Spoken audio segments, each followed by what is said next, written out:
Bradley me llamó lastre frente a 37 personas, sin previo aviso, sin invitación a una reunión. Simplemente apareció en mi revisión semanal de operaciones, como una guillotina preppy con pantalones de traje ajustados, apoyado en la pizarra blanca sobre la que estaba presentando. Lo dijo con voz aburrida, tomando su ridículo batido de pistacho. No entiendo por qué todavía tenemos personal legacy, es como cargar con lastre, dijo, con un tono que parecía más una crítica sin alma que una observación. Nadie se rió, nadie se movió. Solo se escuchaba el zumbido suave del sistema de aire acondicionado y el hedor de mi dignidad quemándose lentamente. Yo era la directora de cumplimiento estratégico. Había construido nuestra cadena de suministro desde cero, mucho antes de que él saliera de cualquiera de esas fraternidades de la Ivy League que le enseñaron a hacer esa sonrisa de superioridad. 12 años, 3 crisis y una adquisición multimillonaria que yo misma gestioné durante el COVID, mientras mi padre moría en cuidados paliativos. Bradley, el futuro Whitmore, no sabía nada de eso, no preguntó.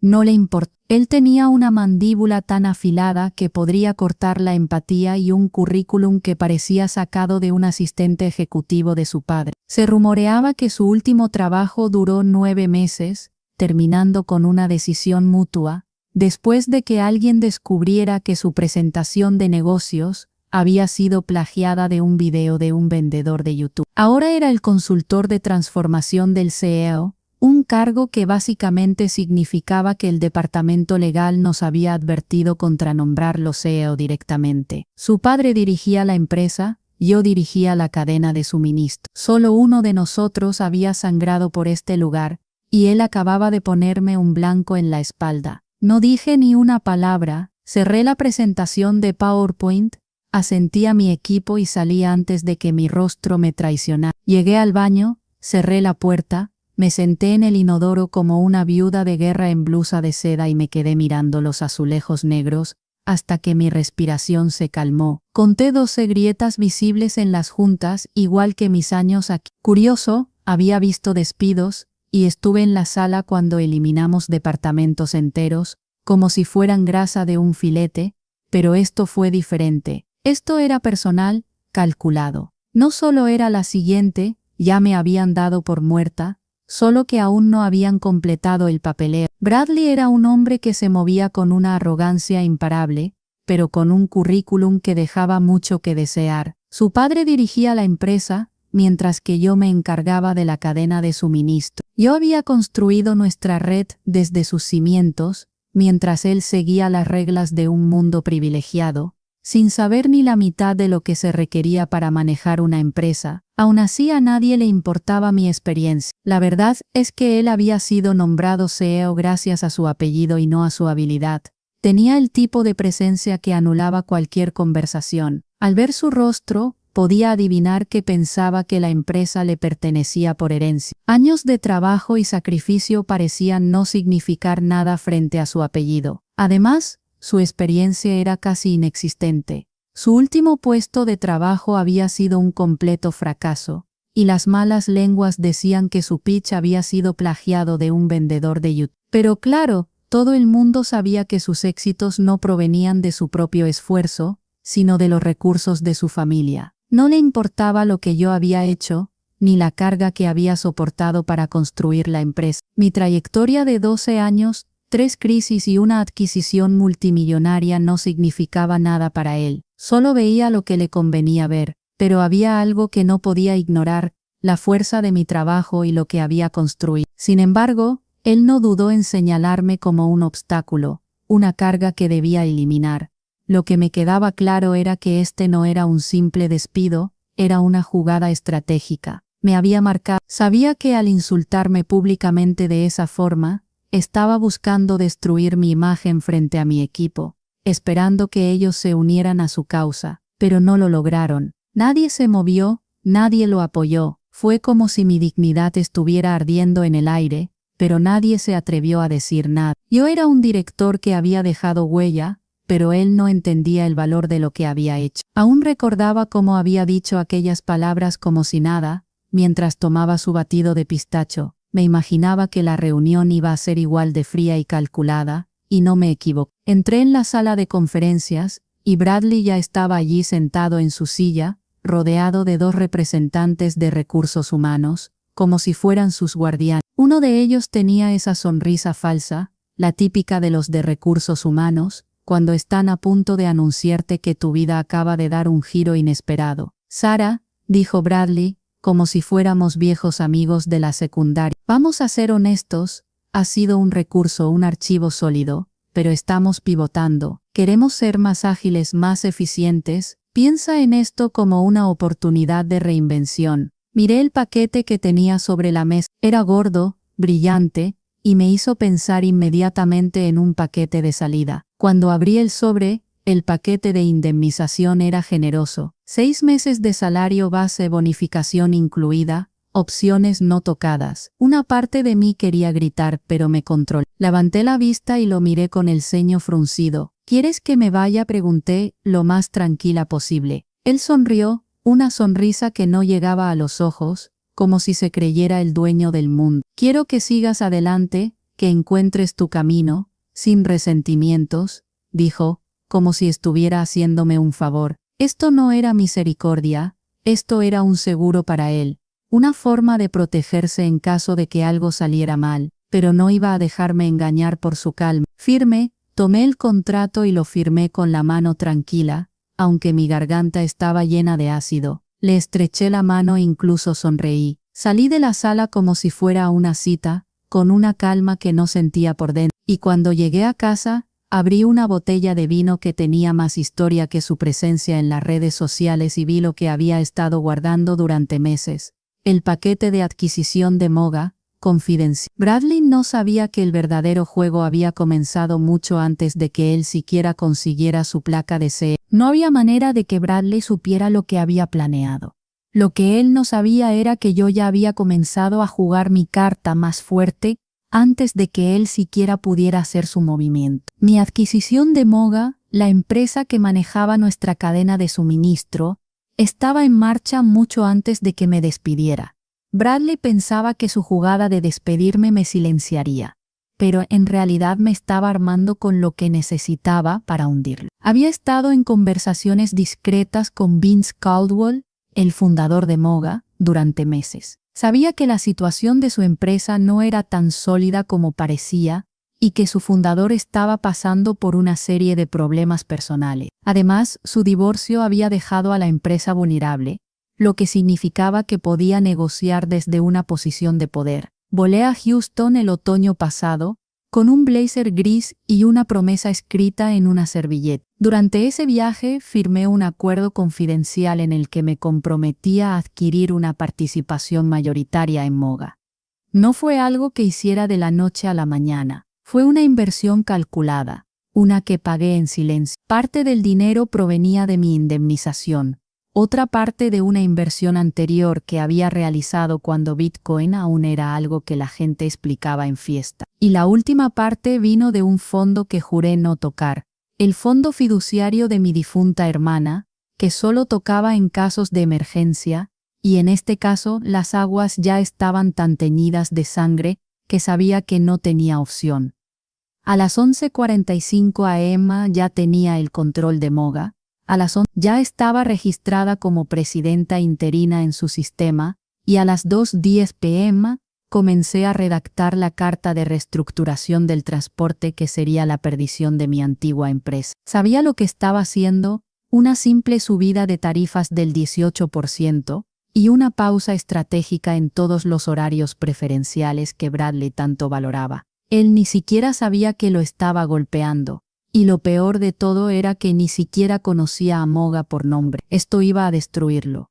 Y él no lo veía venir. El lunes por la mañana llegó como una detonación silenciosa. No dormí la noche anterior, demasiado nerviosa, con la mente corriendo entre adrenalina y planificación. Mientras observaba el sol filtrarse a través de las persianas, repasaba cifras, márgenes, proyecciones. La indemnización que Bradley pensaba que me callaría se había convertido en mi arma. Era como si le hubiera entregado el fusil a mi escuadra de fusilamiento. solo para darme cuenta de que aún conservaba las balas. A las 8:04 am entré en un edificio de oficinas sin distintivos, 2 horas al sur de la ciudad. No había recepcionista, solo una puerta con un teclado y una luz fluorescente parpadeando en el pasillo. Vince Caldwell, el fundador de Moga, me recibió en una especie de sala de descanso. No era realmente una sala de descanso, más bien un espacio pequeño con una cafetera rota y una máquina expendedora ladeada. Vince parecía un marinero envejecido,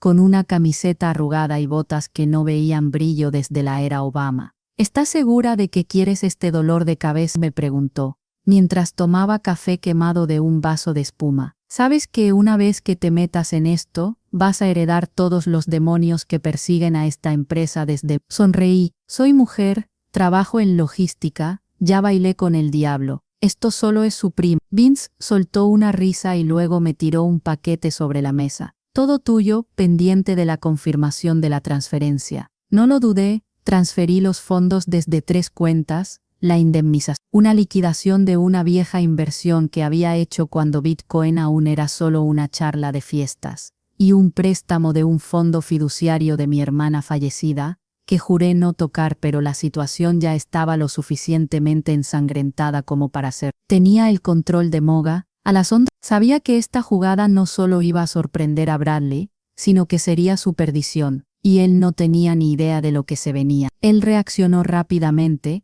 intentando frenar lo que estaba pasando. A las pocas horas de que enviara mi carta de reestructuración, comenzó su represalia. Moga ya no estaba en sus planes, y él había decidido que la única forma de frenarme era atacando a nuestra cadena de suministro. Bloqueó todos los pedidos de Moga, citando discrepancias de calidad y alegando una auditoría inexistente. La respuesta de Moga fue sencilla, pero letal. Mi declaración pública fue aún más clara. A las 2, publiqué una carta abierta diciendo que el retraso en las entregas era producto de cambios internos dentro de las organizaciones de los clientes y no un reflejo de los estándares logísticos de Moga. Dejé en claro que Moga seguía siendo capaz de cumplir con todos los contratos existentes, pero no íbamos a comprometer nuestra integridad ni nuestra transparencia. Al poco tiempo, la noticia comenzó a circular. A las 2:26 p.m., el hashtag WadeMoreMeltdown comenzó a ser tendencia en Twitter. En cuestión de horas, otros 2 grandes clientes me contactaron directamente para preguntar si podían saltarse a Wademore Corp y hacer negocios directamente conmigo. La jugada de Bradley le estaba explotando en la cara. A las 4:07 p.m., Katrina me mandó un mensaje. Bien jugado, reina. Está dando vueltas en la oficina de su padre, llamándolo sabotaje. Adivina qué, papá se está alineando con la junta. Después, un mensaje adicional, también acaba de recibir una visita. Adjuntó una foto borrosa de Bradley en su oficina, parado frente a un abogado vestido con un traje gris pizarra, un traje que solo llevaba a alguien que estaba a punto de firmar un acuerdo de salida. No pude evitar sonreír al ver la imagen. Él estaba reaccionando como el niño mimado que siempre fue. Pensaba que podía demandarme y que me detendría, pero no tenía idea de lo que se le venía encima. La situación comenzó a volverse aún más compleja. Si bien Bradley intentaba frenar mi avance con amenazas legales, fue Katrina quien realmente orquestó todo el conflicto desde las sombras. A medida que las tensiones aumentaban, recibí un mensaje de ella. Te dije que lo olfatearía, me dijo con tono plano y aburrido. No es inteligente, pero es paranoico, y eso lo hace peligroso. Mi corazón dio un vuelco. Katrina sabía que Bradley estaba siendo llevado al borde, y lo que me decía no hacía más que confirmar mis sospechas. Yo era solo una pieza en el tablero, y había estado siendo manipulada desde el principio. Katrina nunca había querido que Bradley ganara. Su venganza era personal y yo era la herramienta para conseguirla. Lo que va a hacer ahora es hacerse la víctima, continuó Katrina, con un tono tan frío que parecía no importar lo que pasara. Te va a pintar como la ex empleada inestable, la que está actuando por venganza. Dirá que estás emocionalmente comprometida.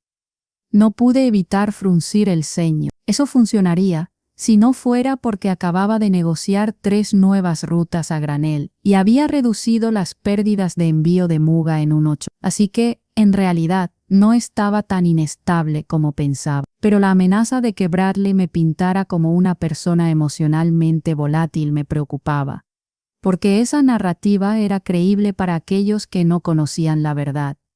Katrina me dio instrucciones claras. Tienes que atacarlo personalmente, dijo, bajando la voz hasta que se volvió un susurro. Las amenazas profesionales las puede manejar, pero humíllalo, socállalo frente a la junta. Eso es lo que lo destruirá.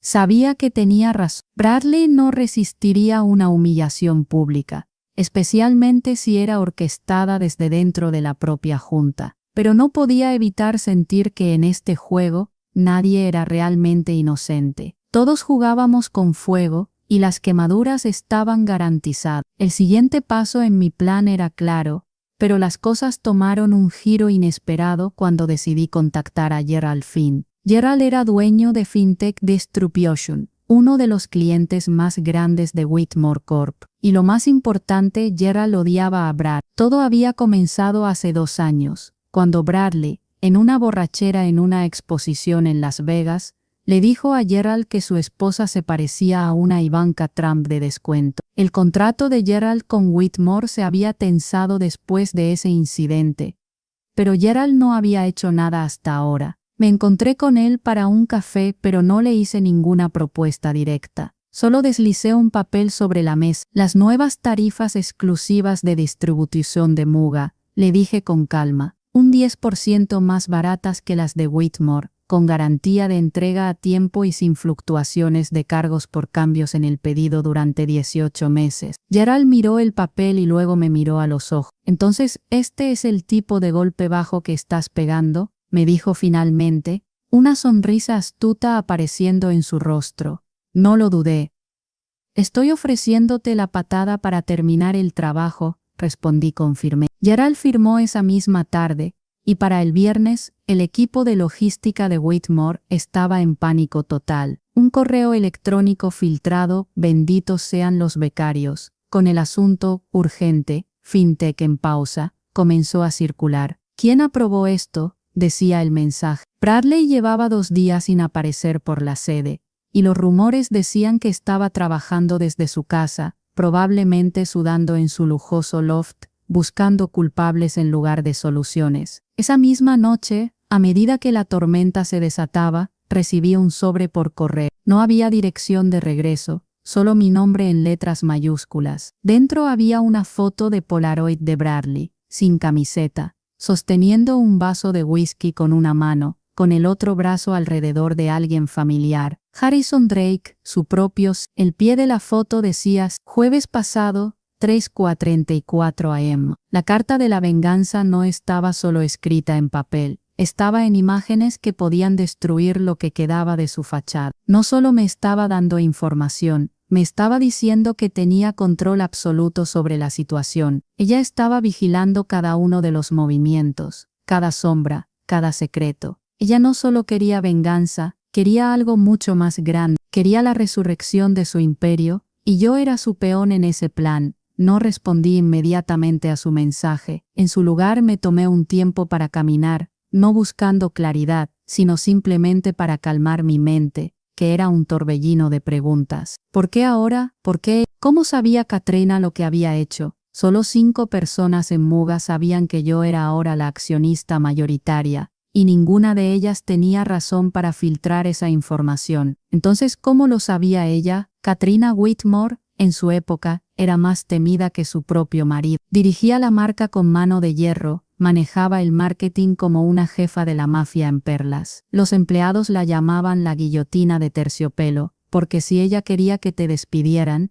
ni siquiera lo sentirías hasta que tu correo electrónico rebotara de vuelta. Luego, desapareció. No hubo publicaciones en LinkedIn, ni declaraciones de prensa, simplemente desapareció, convirtiéndose en una nota al pie de página en un informe trimestral, hasta que apareció de nuevo en mi vida. A las 5:12 p.m., finalmente cedí y respondí. ¿Qué quieres?, escribí esperando lo peor. La respuesta de Katrina fue rápida. Cena, solo tú y yo, con un poco de honestidad trazada. Mañana a las 7:00 p.m. en Belize. ¿Querrás escuchar esto? Belize no era solo un restaurante, era el restaurante, el lugar donde se comían secretos, y nadie pedía la carta de vinos, porque el sommelier ya sabía qué botella te gustaría. Ya había jugado mi parte en este juego, pero ahora me estaba enfrentando a la mujer que había comenzado toda esta tormenta. Al día siguiente llegué a Belice justo a tiempo. Katrina ya estaba allí sentada en una mesa apartada, con una copa de vino rojo que parecía excesivamente cara para cualquier ocasión. No había signos de arrepentimiento en su rostro, solo una calma que me hizo sentir que la reunión no era para resolver nada, sino para dejar claras sus intenciones. Me senté frente a ella sin decir palabra. Ella deslizó un sobre pequeño hacia mí, sin decir una sola palabra. Lo abrí lentamente. Dentro había 3 fotos. La primera, Bradley dándole la mano a Vince Caldwell. La segunda, una copia escaneada del acuerdo de transferencia de acciones firmado 2 semanas antes de mi compra de Moga. La tercera, una cadena de correos electrónicos entre Bradley y un tal Harrison Drake, CEO de Moga, discutiendo una posible adquisición parcial para integrar verticalmente. Mi sangre se heló, me quedé mirando las fotos por un largo minuto. Yo ya había jugado mi carta,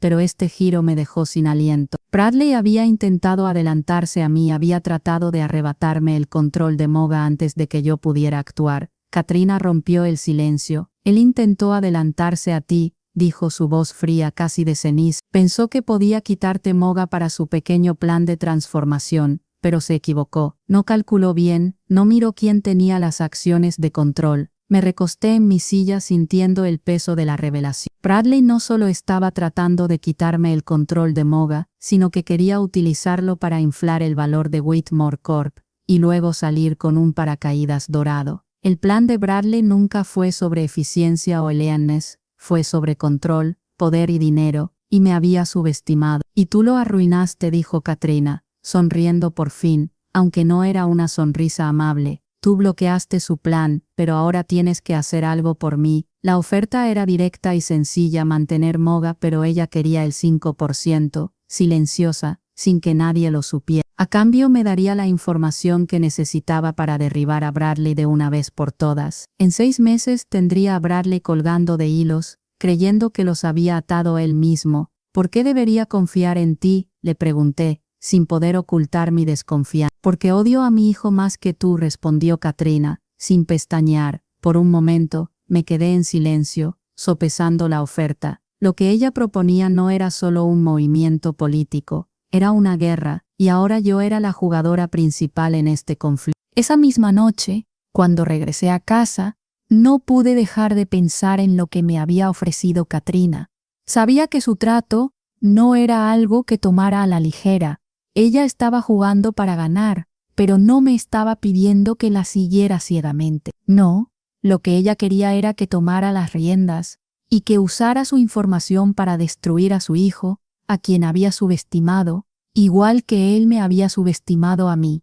Pero algo en su propuesta no me dejaba tranquila. Katrina no solo quería venganza, quería el poder de nuevo, y lo había construido sobre la destrucción de su propio hijo.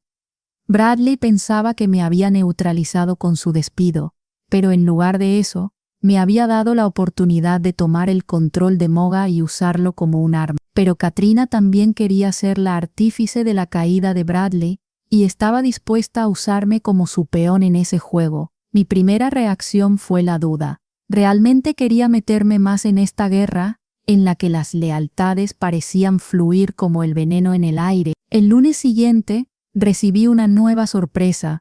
Un correo llegó a mi bandeja de entrada con el asunto urgente: suspensión de Moga como proveedor. Bradley había decidido tomar medidas drásticas y había detenido todos los pedidos a Moga, alegando supuestas discrepancias en el control de calidad y citando una auditoría que no existía. Lo que él no sabía era que ya había tomado mis precauciones. Había redirigido la mitad de esos envíos a través de proveedores secundarios, que yo controlaba a través de una empresa holding. Los camiones seguían descargando, solo que bajo diferentes etiquetas. Su jugada no significaba nada para mí, pero para él era una señal de debilidad. No me tomé mucho tiempo para reaccionar.